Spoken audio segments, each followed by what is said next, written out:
बनने तो दो।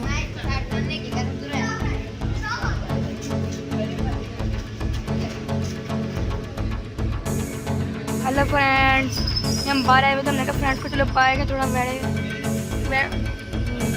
गायें दिखाते हैं और बकरे वगैरह दिखाते हैं और ऊँट में है तो ऊँट भी दिखा देंगे फ्रेंड्स को।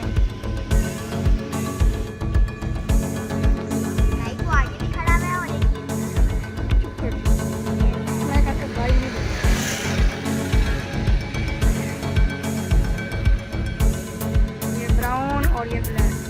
मैं उनको आगे आगे दिखाती हूँ। कपड़ा बंद, लाइट बहुत कम। वीडियो ऑन करना, आपको आगे दिखाऊंगा। वीडियो ऑन ही रख। वीडियो ऑन है गाइस। हम बाइक पे, हम बाइक पे से देर लग रही है, वरना हम लोग बहुत जल्दी आपको सब कुछ दिखा देते। ये देखो हमारा ब्राउन एक बात में रुकना नहीं है, बस ये देखो बच्चा क्या कर रहा है। और भी हम आगे गाइस ये बकरे और आगे हम आपको बैठे भी दिखाएंगे। आगे बैठे बैठे हैं दो, एक ये और ये एक दो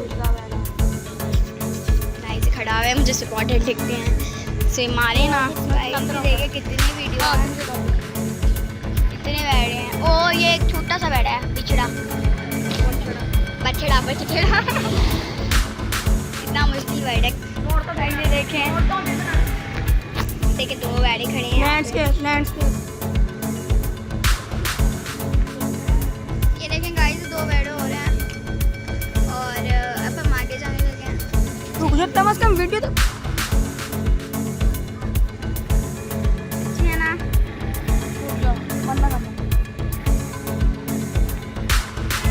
थोड़ा जूम डाउन करो, फ्लैश ऑन कर लो। फ्लैश ऑन हो गई। फ्रेंड ये एक और कैसी हेलो है? Guys, hello guys. बाइक पकड़ाऊं भाई। हम आपको और भी दिखाएंगे बहुत सारे। फ्रेंड ये रिक्शा है, ये गाय है। हेलो गाय, क्या कर रही हो आप? मस्त करके पागल सब